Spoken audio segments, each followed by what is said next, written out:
আলহামদুলিল্লাহ, সমস্ত প্রশংসা, সমস্ত তারিফ সেই মহান রব্বুল আলামিনের জন্য, যে মহান রব্বুল আলামিন আমাদেরকে আজ এই পবিত্র জুমার দিন জুমার নামাজের উদ্দেশ্যে জামিয়া মসজিদে আসার বসার তৌফিক দান করেছেন। আমরা সকলে বলি আলহামদুলিল্লাহ। গত 3 জুমা ঈদে মিলাদুন নবী সাল্লাল্লাহু আলাইহি ওয়াসাল্লাম বিষয়ে আমরা আলোচনা শুনলাম। আজ আবার আমার ওই আগের ধারাবাহিকতায় কোরআন কারীম ফুরকান মাজিদের তাফসীরের আলোচনায় আবার আগের বিষয়গুলো নিয়ে এসেলাম। আজকের আলোচ্য বিষয় হচ্ছে কোরআন কারীম ফুরকান মাজিদের 104 নম্বর সূরা, সূরা হুমাযা। এই সূরার মধ্যে আল্লাহ রাব্বুল আলামিন এমন দুটি বিষয় নিয়ে আলোচনা করেছেন যে বিষয় আমরা খুব সাধারণত কিছুই মনে করি না, কিন্তু অথচ আল্লাহ রাব্বুল আলামিন এই দুটি বিষয়কে নিয়ে এমন ভাবে উপস্থাপনা করে আমাদেরকে বুঝিয়ে দিয়েছেন যে এই দুটি বিষয় যেগুলোকে আমরা কিছুই মনে করি না, সেটা মারাত্মক একটি গুনাহ। বিশেষ করে এই দুটি লক্ষণ যে সেটা কাফেরদের ভিতরে ছিল, কিন্তু আজ ওই দুটি লক্ষণগুলো আমাদের মুসলমানদের মধ্যে দেখা যায়। আমি বেশিরভাগ বলবো না, কিন্তু আজ যদি দেখা যায় 100-এ 99% লোক তার থেকে বাইরে নেই।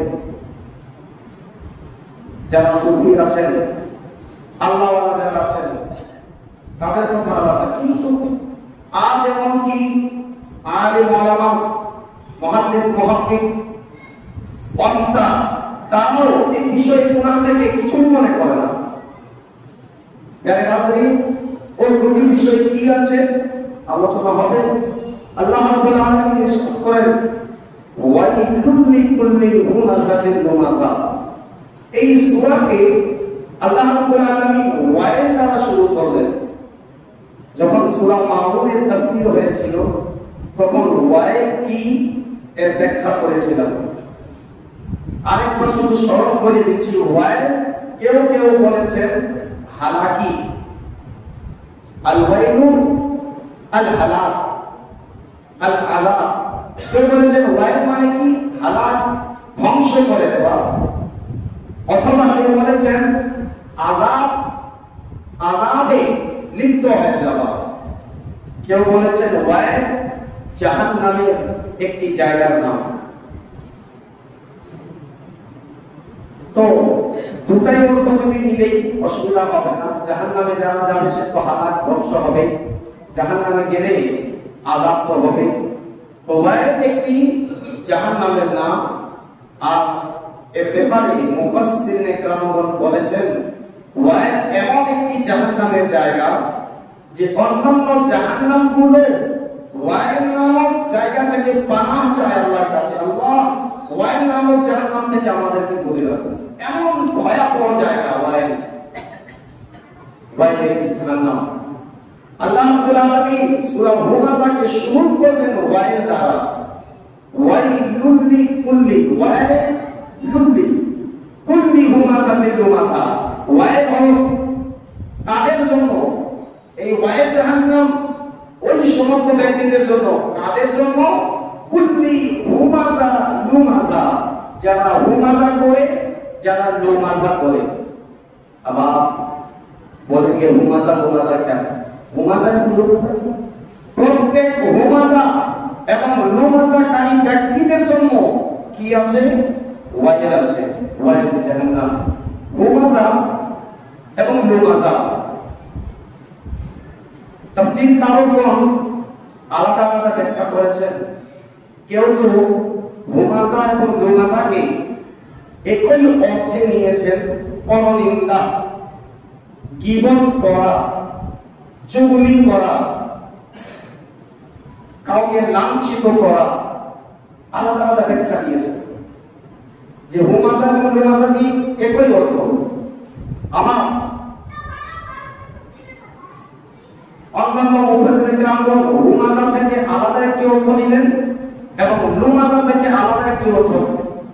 হুমাজা অর্থ কিরা নিলেন, ওই ব্যক্তি, হুমাজা ওই ব্যক্তিকে বলা হয় যারা লোকদের সামনে তাদেরকে বেজ্জত করে দেয়, তার সামনে, লোকজনের সামনে তাকে লাঞ্ছিত করে, এমন ব্যক্তিকে হুমাজা বলা হয়। আর লুমাজা ওই ব্যক্তির অনুপস্থিতিতে তাকে বেজ্জত করা, তার পরনিন্দা করা, তাকে বলা হয় লুমাজা। কেউ কেউ আবার বলেছেন যে হুমাজার অর্থ হচ্ছে জিহ্বা থেকে কারো পরনিন্দা করা, কারো গীবত করা। হুমাজা মানে কি? জিহ্বা থেকে, জবান সে, জিহ্বা থেকে কারো গীবত করা। এবং লুমাজা হচ্ছে শরীরের অঙ্গ প্রত্যঙ্গ থেকে কারো পরনিন্দা করা, অর্থাৎ ইশারা দিয়ে কারো গীবত করা। দুটাই সম্ভব। জিহ্বা দ্বারা আমরা সাধারণত বুঝতে পারি, এটা জিহ্বা দ্বারা কারো পরনিন্দা যদি করা হয় তবে এটা লুমাজা হবে। আর চোখের ইশারায় হোক, চোখের ভ্রুর ইশারায় হোক, হাতের ইশারা হয়। যেমন কোন ব্যক্তির ব্যাপারে আপনি বলতেছিলেন, জানো সে এমন ছিল, অমন ছিল, এবং ওই ব্যক্তি চলে আসে না, এই যে ইশারা হলো, এটাকে বলা হয় লুমাজা। তো যাই হোক, লুমাজা অথবা হুমাজা পরনিন্দা করা, চুগলি করা, যারাই করবে আল্লাহ রাব্বুল আলামিন প্রকাশ্য ভাষায় বলে দিলেন, কুল্লি হুমাজাতিন লুমাজা, প্রত্যেক হুমাজা অর্থাৎ গীবতকারী, চুগলখোর, সেটা প্রকাশ্যে করুন, চোখের ইশারায় করুন, জিহ্বা থেকে করুন, হাতের ইশারায় করুন, কারো উপস্থিতিতে করুন, কারো অনুপস্থিতিতে করুন, যারাই করবে গীবত তাদের জন্য কি রয়েছে? ওয়াইল, ওয়াইল নামক জাহান্নাম আছে তাদের জন্য। হযরত আব্দুল্লাহ ইবনে আব্বাস রাদিয়াল্লাহু তাআলা আনহু এই ওয়াইলুন লিকুল্লি হুমাজাতিন লুমাজা তাফসীর ইবনে আব্বাস এর মধ্যে বলেছেন যে হুমাজা এবং লুমাজা তিনি ব্যাখ্যা করলেন, কোন ব্যক্তির অনুপস্থিতিতে তার দোষ নেই, ইনোসেন্ট মানুষ, একেবারে ভালো মানুষ, কিন্তু শুধুমাত্র তাকে নিচু দেখানোর জন্য, শুধুমাত্র তাকে বেজ্জতি করার জন্য, তার গীবত করা, তার খারাপিগুলোকে বর্ণনা করা, এটাই হচ্ছে কি? গীবত। এটাই হচ্ছে হুমাজা, এটাই হচ্ছে লুমাজা। হযরত আব্দুল্লাহ ইবনে আব্বাস হাজরিন মনে রাখবেন, প্রত্যেক ওই বিষয়গুলোর গীবত আমরা কারো কোন ব্যক্তির হিংসা নিয়ে, নফরত, ঘৃণা নিয়ে অন্তরে কোন ব্যক্তির সামনে তার যদি পরনিন্দা করা হয়, এটাই হবে গীবত। আর যদি এমন হয় যে লোকজনকে সাবধান করার জন্য কারো খারাপিগুলোকে বর্ণনা যদি করা হয়, তবে এটা গীবত হবে না। যেমন একজন ব্যক্তি চোর আছে, বা কোন ব্যক্তি ডাকাত আছে, আল্লাহ এখন আপনি যদি আপনার এলাকাবাসীকে তার থেকে সাবধান যদি করবেন না, তবে ব্যক্তিরা, আপনার এলাকাবাসীরা তার থেকে সাবধান হবে না। এটা তো হলো সমাজ কল্যাণ, এটা গীবত হবে না। কিন্তু কোন ইনোসেন্ট ব্যক্তি আছে, তার কোনো দোষ নেই, তার কোনো ভুল নেই, এরপরে যদি আমরা শুধুমাত্র নিজের মজার জন্য, আজকাল কি হয়ে যায়, এই মজার জন্যই একজন আরেকজনের সঙ্গে কথাগুলো লাগিয়ে দিচ্ছি। আর একজনের কথা আরেকজনের কাছে, তার কথা এনার কাছে বলে দিয়ে যেই ব্যক্তি মাঝখানে থাকে, এই বীজওয়ালা আপনি তার কথা না বোঝায়, মনে রাখবেন। তারা কি করে? মজা নিয়ে থাকে, দেখে বাপরে বাপ, ভাই ভাইয়ের মধ্যে খুব মিল আছে, এখানে সহ্য আর হয় না। সে কি করলো, যায় এই ভাইয়ের কাছে তার কথা, ওই ভাইয়ের কাছে তার কথা বলে দিয়ে ঝগড়া লাগিয়ে দিল।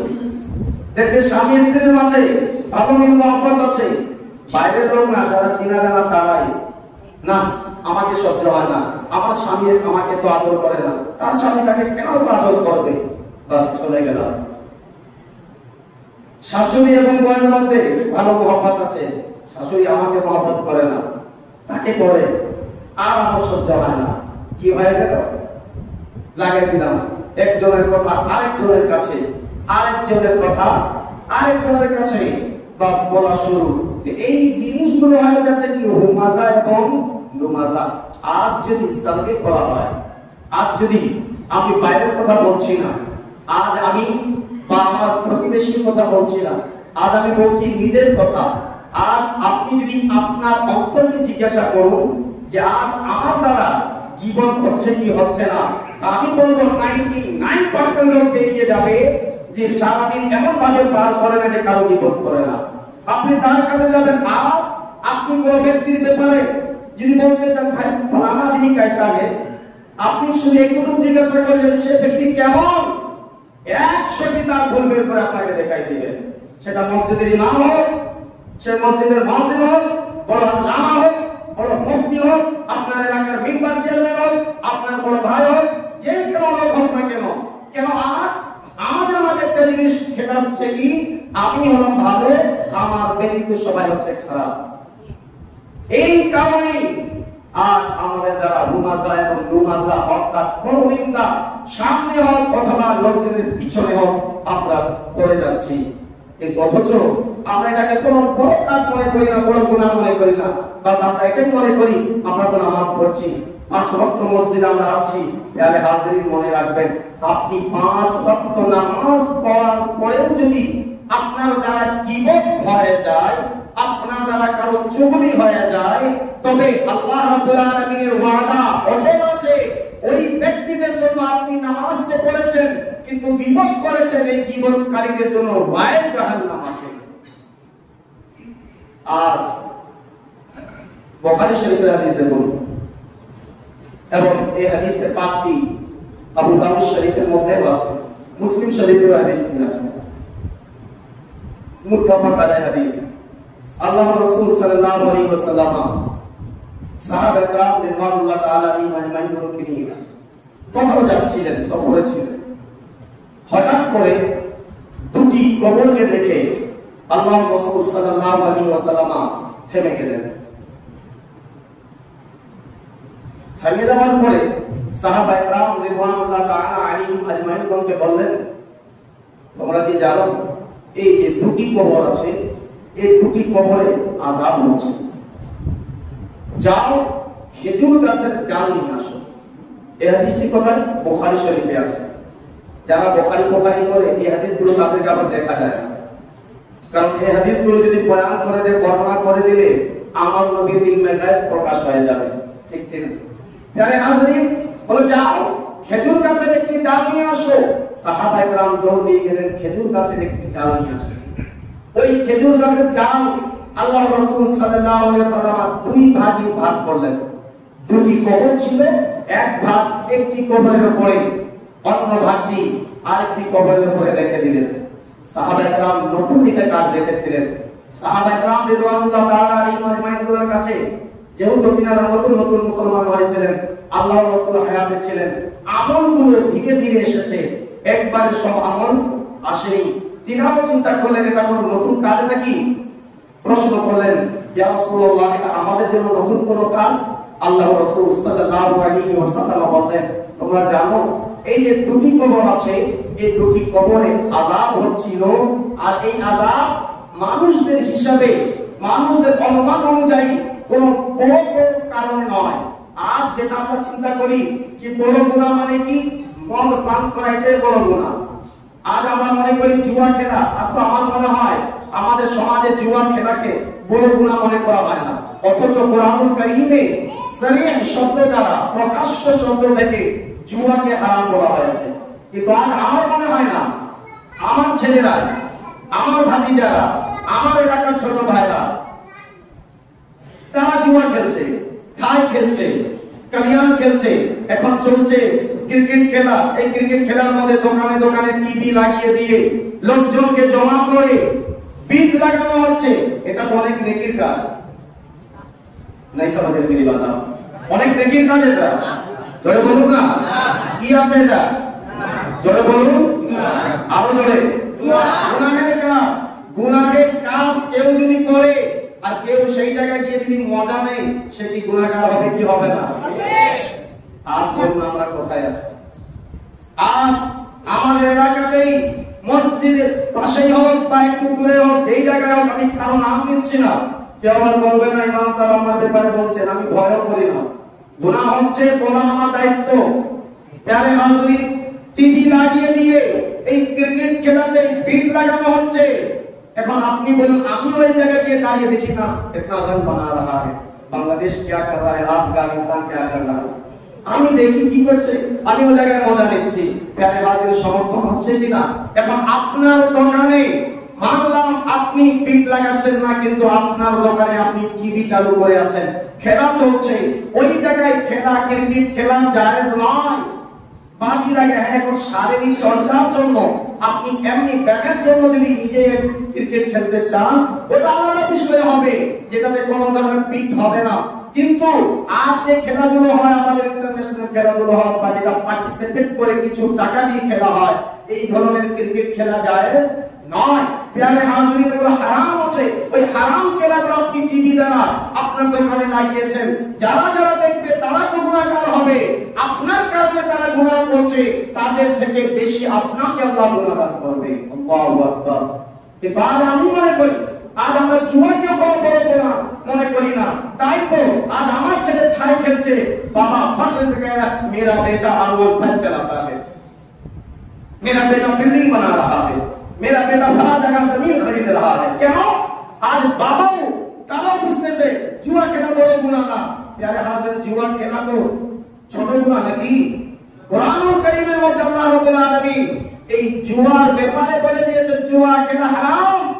কিন্তু আজ অথচ আমরা জুয়া খেলাকে কোনো বড় গুনাহ মনে করি। কিন্তু মনে রাখবেন, যে এই গুনাহগুলো আমরা আম ভাবি, আল্লাহ রাসূল সাল্লাল্লাহু আলাইহি ওয়াসাল্লাম বুখারী শরীফে বললেন, এই যে দুটি কবরে আযাব যে হচ্ছে, এই দুটি আযাব তোমাদের চিন্তা ধারাতে কোনো বড় গুনাহের কারণ নয়। মানুষ যেই গুনাহগুলোকে ছোট গুনাহ মনে করত, ওই ছোট ছোট গুনাহের কারণে এই দুটি কবরে আযাব হচ্ছে। গুনাহ তো ছোট নেই। সুফিয়া ইকরামগণ বলেন, প্রত্যেকটি গুনাহ, কোনো গুনাহ ছোট না। যেই গুনাহ দ্বারা আল্লাহ নারাজ হয়ে যায়, তাদের নজরে, সুফিদের নজরে ওই গুনাহটি গুনাহে কবিরা। সুফিদের নজরে কোনো নেকি ছোট নেকি না, কোনো নেকি কম বা বড় না। তিনাদের নজর হচ্ছে যেই নেকি দ্বারা আল্লাহ রাজি হয়ে যায়, সেই নেকি হচ্ছে বড় নেকি। প্যারে হাজরিন, আল্লাহ রাসূল সাল্লাল্লাহু আলাইহি ওয়াসাল্লামকে আল্লাহ রাব্বুল আলামিন এমন ইলম, এমন জ্ঞান দিয়েছিলেন। আমরা তো জমিনের উপর দেখতে পাই, কিন্তু আমার নবী কবরের ভিতরে কি হচ্ছে সেটাও দেখেন। বলুন না সুবহানাল্লাহ। শুধু ওটুকু দেখেননি, তাদের যে আযাব হচ্ছে আযাব দেখেননি, কি কারণে আযাব হচ্ছে, এই কারণটি, এই রিজনটি আল্লাহ রাসূল সাল্লাল্লাহু আলাইহি ওয়াসাল্লাম জানতে পারলেন এবং বলে দিলেন সাহাবায়ে কেরামকে যে জানো, এক ব্যক্তির কবরে যে আযাব হচ্ছিল, কারণ এটাই যে সে কি করত, যখন পেশাব করতে বসতো তো প্রসাবের ছিটা থেকে সেই ব্যক্তি বাঁচত না। আজ हमारी भी हाल हुई, हमारी भी हालत हुई है। আজ আমাদের অবস্থা এখানে এরকমই, যে জায়গায় আমরা পাবো ওই জায়গায় বসে রাস্তার ধারে পেশাব করা শুরু। মসজিদ পাশেই আছে, না গিয়ে নামাতে আমরা বসে গেলাম। মনে রাখবেন প্যারে হাজির, শরীয়ত আমাদেরকে প্রত্যেকটি জিনিস শিক্ষা দিয়েছে। আপনি যাবেন রেল লাইনের পাশে, পশ্চিম দিকে মুখ করে প্রসাব করতেছেন, অথচ একবার আমি দেখেছিলাম লেখা আছে এইদিকে প্রসাব করবেন না, এইদিকে কিবলা আছে, পশ্চিম আছে। মানুষের হতে পারে সে ব্যক্তি মূর্খ হবে, বাংলা পড়তে জানে না, কিন্তু পরবর্তীতে দেখলাম সে তো ভালো লোক আছে, চেহারা দেখলাম না, লেখাপড়া জানে, লেখা আছে পশ্চিম আছে প্রসাব করবেন না, এরপরে সে ওইদিকে মুখ করে প্রসাব করতেছে। আর আমাদের অবস্থা কি হয়ে গিয়েছে, প্রসাবের ছিটা, এটা আমরা মনে করি না কিছু একটা বিষয়, কিন্তু আল্লাহর রাসূল সাল্লাল্লাহু আলাইহি ওয়াসাল্লাম বলেন এক ব্যক্তির কবরে আযাব হচ্ছিল, সে প্রসাব করছিল, প্রসাবের ছিটা থেকে সেই ব্যক্তি বাঁচত না, তাই তার কবরে আযাব হচ্ছিল। আরেক ব্যক্তি ছিল, সে কি করত? গীবত করত, লোকজনের সমালোচনা করত। একজন থাকলে আরেকজনের সমালোচনা, আরেকজনের কাছে আরেকজনের সমালোচনা, এইভাবে করত, গীবত করত লোকজনের। প্রিয় হাজরিন, আল্লাহ রাসূল সাল্লাল্লাহু আলাইহি ওয়াসাল্লাম বলেন এই গীবত করার কারণে তার কবরে আযাব। চিন্তার বিষয়, আমাদের যে যুগ চলছে এই যুগ থেকে আগের যুগ কিন্তু অনেক ভালো। ওই যুগের লোকেরা আমাদের থেকে কম গুনাহ করতেন, কারণ এখন গুনাহ করা সহজ হয়ে গিয়েছে। এখন হাতে মোবাইল আছে, আপনি ইউটিউবে তাকরীর, আপনি ওয়াজও দেখবেন, কিন্তু 5 সেকেন্ডের এমন অ্যাড চলে আসবে যেটা আপনি স্কিপও করতে পারবেন না। আপনাকে বাধ্য আছে আপনি দেখবেন। আগে ওলামায়ে থেকে বাদ নেই, আপনি ভালোই আপনি তাকরীর দেখছেন, ঠিক আছে, আপনি ভালো কাজে ব্যবহার করছেন আপনার ইউটিউবে, কিন্তু মহিলাদের ছবি চলেই আসবে। আপনি ফেসবুক যদি ইউজ করছেন, সোশ্যাল মিডিয়া ইউজ করছেন, তার মধ্যে মেয়েদের ছবি আসবেই। এখন আপনি বলুন, আপনি গুনাহ থেকে কেমন হেফাজতে আছেন? রাস্তায় চলছেন, আজ অবস্থা এমন, পর্দার কথা বললে লোকেরা বলবে সরকারি হাম আওরাতে পর্দা করেंगे, मर्द पर्दा क्यों नहीं करेगा, এমন এমন কথা শোনা যায়। কারণ বাজারে গেলে প্যারে হাজির গুনাহ হবে না এমন তো না। আজ আমরা কোথায় কোথায় মিথ্যে কথা বলে দিচ্ছি, আছি বাসায়, এই বাস বহুত কাম में बहुत बिजी हमें है, অথচ আমি বসে আছি টিভি দেখতেছি, বাচ্চাদের সঙ্গে কথা বলছি, আছি বাজারে, কোথায় আছি बहुत परेशान है हम अपने काम में। আজ কোথায় কোথায় আমরা মিথ্যে কথা বলে দিচ্ছি। তো আমাদের জামানায় গুনাহ করা সহজ, আমরা বেশি গুনাহগার। ওই সময়টা ছিল দয়াল নবীদের যুগ ছিল, ওই যুগে গুনাহ কম হতো, নেকি বেশি ছিল, কিন্তু তার কবরে আযাব হচ্ছিল। এত নেকি থাকার পরেও কবরে আযাব কেন? সেই ব্যক্তি গীবত করত। আল্লাহর রাসূল সাল্লাল্লাহু আলাইহি ওয়াসাল্লাম তিনি খেজুর গাছের ডালকে দুভাগ করে দুটি কবরে রেখে দিলেন এবং সাহাবায়ে কেরামকে বললেন, তোমরা কি জানো যতদিন পর্যন্ত এই খেজুর গাছের ডাল শুকনো হবে না, তরল তাজা থাকবে, ততদিন পর্যন্ত আল্লাহ রাব্বুল আলামিন এই কবরগুলোর আযাবকে কম করে দিবেন। বলেন সুবহানাল্লাহ। কেন কেন আল্লাহ আযাব কম করবেন? কেননা কুরআনুল কারীম ফুরকানুল মাজিদে আল্লাহ তাবারাক ওয়া তাআলা ইরশাদ করেছেন, কুল্লু শাইইন ইউসাব্বিহু বিহামদি, প্রত্যেকটি জিনিস আল্লাহ তাবারাক ওয়া তাআলার তাসবিহ পাঠ করতে থাকে। যারা আল্লাহর তাসবিহ পাঠ করবে, আল্লাহর নাম নেবে, আল্লাহর নাম নেওয়ার কারণে আল্লাহ রাব্বুল আলামিনের রহমত নাযিল হয়। যেহেতু এই খেজুর গাছের ডাল এটাও আল্লাহর তাসবিহ পাঠ করে, তাসবিহ পাঠ করার কারণে আল্লাহর রহমত আসে। শুধু খেজুর গাছের ডাল নয়, প্রত্যেকটি তরল বস্তু, যেই জিনিসগুলো শুকানো হয়নি, তাজা আছে, যেমন গোলাপ ফুল, যেমন গাঁদা ফুল, যেমন অন্যান্য ফুলগুলো, অন্যান্য গাছের পাতাগুলো। তাই তো আমরা যখন কবর জিয়ারত করতে যাই, আমরা কি করি? কবরের উপরে ফুল ছিটিয়ে দিয়ে আসি। কেন? যতদিন ওই ফুলগুলো তাজা থাকবে, ততদিন তাসবিহ করতে থাকবে, আর যতদিন তাসবিহ পড়বে, ততদিন কবরে যদি আযাব হয়, আল্লাহ আযাব বন্ধ করে দিবে। আর কবরওয়ালা যদি জান্নাতি হয়ে থাকে, আল্লাহ তাদের মাকামকে আরো বুলন্দ করে দিবে। সুবহানাল্লাহ। বুঝা গেল? इसलिए कब्र पे जाओ तो फूल चढ़ा करके आओ। क्यों আছে বলেন না, कब्र पे फूल लेके जाना मना है। আরে ভাই, কে তোমাকে বুঝাবে? আসলে তাদের জ্ঞানের অভাব। বুখারী এবং মুসলিম শরীফ তারা পড়েনি। যদি পড়তো, তাদের জ্ঞান থাকতো, অবশ্যই বুঝতো।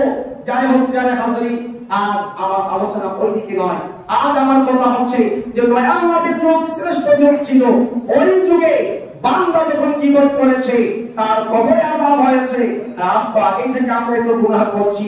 আমরা যদি গীবত করি, আমরা যদি কারো পরনিন্দা করি, প্রিয় হাজরিন, আমরা কি আযাব থেকে বাঁচতে পারবো? আযাব থেকে যদি বাঁচতে হয়, তবে আমাদের কি উচিত? এই ধরনের গীবত, চুগলখড়ি থেকে আমাদেরকে হেফাজত থাকতে হবে। এখন হেফাজত গীবত থেকে কিভাবে থাকবো? কিভাবে? আজ সবচেয়ে বড় প্রশ্ন এটাই, আমি গীবত থেকে কিভাবে হেফাজতে থাকবো? কেন আজ গীবত থেকে কেউ হেফাজতে নেই। আমি আগেই বললাম, আপনি একজন বক্তাকে ডাকবেন, বলে মৌলানা সাহেব পাবলিক কো বললেন, इसलिए আমি শুধু পাবলিক না, আজ আমাদের প্রতিনিধি যারা আছে তাদের কথা বলি। বড় বড় বক্তারা এক বক্তাকে ডাকবেন, এই বক্তা ওই বক্তার পরনিন্দা করে দিবেন, বলে সে তো এমন, সে তো তেমন, সে কি জানে, তার থেকে ভালো আমি বক্তব্য দেই। আর বক্তাও এর থেকে আলাদা নেই, পৃথক নেই। রাসূলুল্লাহ সাল্লাল্লাহু তাআলা আলাইহি ওয়াসাল্লামের মিম্বারের উপরে বসে, মিম্বারে রাসূলে বসে মসজিদের মাইকে আজ পরনিন্দা হচ্ছে, তার গীবত করা হচ্ছে। প্যারে হাজরিন, একবার চিন্তা করেছেন, একবার দুরূদ পড়েন, আল্লাহুম্মা সাল্লি আলা সাইয়্যিদিনা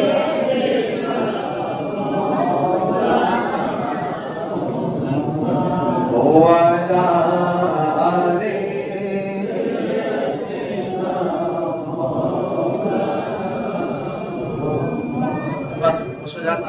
সময় আছে ইনশাআল্লাহ, এরপরেই সুন্নতের জন্য আমরা দাঁড়িয়ে যাব, বা 2-4 মিনিট আর সময় আছে। প্যারে হাজরিন, তো রাসূলুল্লাহ সাল্লাল্লাহু আলাইহি ওয়াসাল্লাম এই মিম্বারে রাসূলের উপরে বসেও আজ গীবত থেকে লোকেরা হেফাজতে নেই।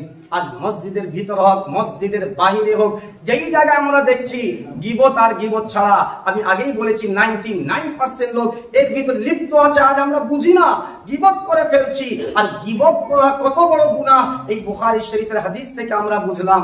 আল্লাহ রাব্বুল আলামিন সূরা হুমাযা অবতীর্ণ করলেন, ওয়াইল নামক জাহান্নাম আছে যারা গীবত করে।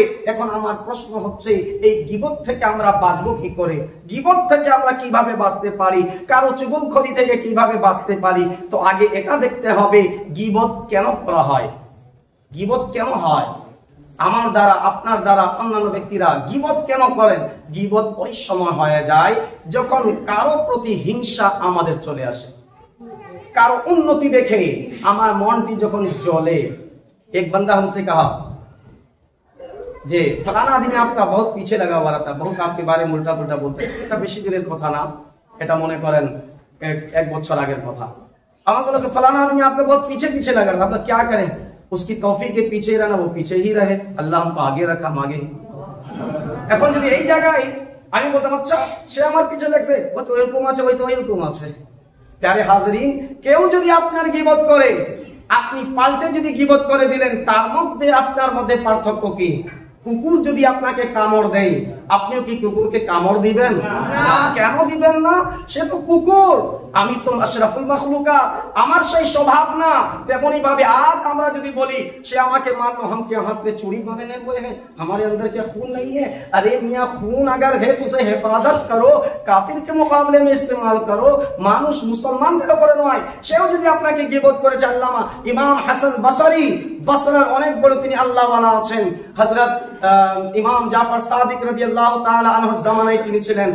হযরত ইমাম হাসান বসরি রাদিয়াল্লাহু তাআলা আনহুর কাছে এক ব্যক্তি আসলো, আসার পরে আরজ করলো, হুজুর অমুক ব্যক্তি আছে যে আপনার ব্যাপারে অনেক খারাপ খারাপ কথা বলছে, লোকজনকে আপনার বিরুদ্ধে খারাপ খারাপ কথা বলছে, সমালোচনা করছে আপনার। ইমাম হাসান বসরি মুচকি হাসি দিলেন এবং কিছু দিরহাম নিলেন, কিছু টাকা পয়সা নিলেন ওই জামানার, নিয়ে ওই ব্যক্তির কাছে গিয়ে বলতে লাগলেন, এই নাও হাদিয়া, এই নাও তোহফা। ওই ব্যক্তি বলতে লাগলেন, আপনি আমাকে তোহফা দিচ্ছেন, আপনি আমাকে হাদিয়া দিচ্ছেন, কারণ কি? সে তো এখন চিন্তা উল্টা হয়ে গেল তার। আমি এনার ব্যাপারে একটু খারাপ খারাপ কথা বললাম, গালি দিলাম, লোকজনকে সমালোচনা করলাম, ইনি আমাকে তোহফা দিচ্ছেন, ইনি আমাকে টাকা পয়সা দিচ্ছেন। তিনি বলতে লাগলো, আপনি আমাকে কিসের জন্য টাকা দিচ্ছেন? বলে, তুমি আমার এত বড় কাজ করে দিয়েছো, তাই আমি তোমার জন্য এই তোহফা নিয়ে এসেছি। এই তোহফা তো তোমার জন্য কমই আছে। বলে, আমি আপনার কি কাজ করে দিলাম? এ তো সারাদিন তার বিপদ করে বেড়ায়। আমি আপনার কি কাজ করে দিলাম? বলে, তুমি আমার এই কাজ করেছো যে তোমার খাতার নেকিগুলো আমার খাতায় দিয়ে দিয়েছো। আর কিছু বলেননি, তোমার খাতার নেকিগুলো আমার খাতায় দিয়ে দিয়েছো। তখন তিনি বললেন, কোন ব্যক্তির গীবত যখন করে আল্লাহ তাবারাক ওয়া তাআলা গীবতকারীর নেকিগুলো যার গীবত করা হয়েছে তার খাতায় দিয়ে দেন। প্যারে হাজরিন, আর যদি এই ব্যক্তি যে গীবতকারী আছে তার নেকি যদি না থাকে, শুধু তার গুনাহ আর গুনাহ থাকে, এখন তো নেকি ট্রান্সফার হবে না। তো যার গীবত করেছে আল্লাহ রাব্বুল আলামিন তার গুনাহগুলো এই গীবতকারীর খাতায় লিখে দিয়ে থাকে। সুবহানাল্লাহ। তাই প্যারে হাজরিন, আমাদের উচিত এই ওয়াইল নামক ভয়াবহ জাহান্নাম, আল্লাহ আমাদেরকে আগেই সাবধান করে দিলেন, ওয়াইলুল লিকুল্লি হুমাযাতিল লুমাযা। প্যারে হাজরিন, ওই ওয়াইল জাহান্নাম ওই সমস্ত ব্যক্তিদের জন্য যারা হুমাযা করে, যারা লুমাযা করে, যারা লোকজনের সামনে গীবত করে এবং তার পিঠ পিছে গীবত করে, অথবা জিহ্বা থেকে গীবত করে এবং শরীরের অঙ্গ প্রত্যঙ্গ ইশারা দিয়ে ইঙ্গিত করে তারা গীবত করে, তাদের জন্য ওয়াইল জাহান্নাম। আল্লাহর কাছে আমরা পানাহ চাই, মাওলা তুমি আমাদেরকে এই ভয়াবহ ওয়াইল জাহান্নাম থেকে হেফাজত করো, মাওলা আমাদেরকে গীবত থেকে হেফাজত করো। সকলে বলি আমিন। ইনশাআল্লাহ আগামী শুক্রবার আল্লাযী জামাআ মালাহু ওয়া আদ্দাদা এর উপরে আলোচনা করা হবে। আল্লাহ আমাদের সকলকে তৌফিক দান করুক। মা আলাইনা ইল্লাল বালাগ। যিনারা সুন্নাত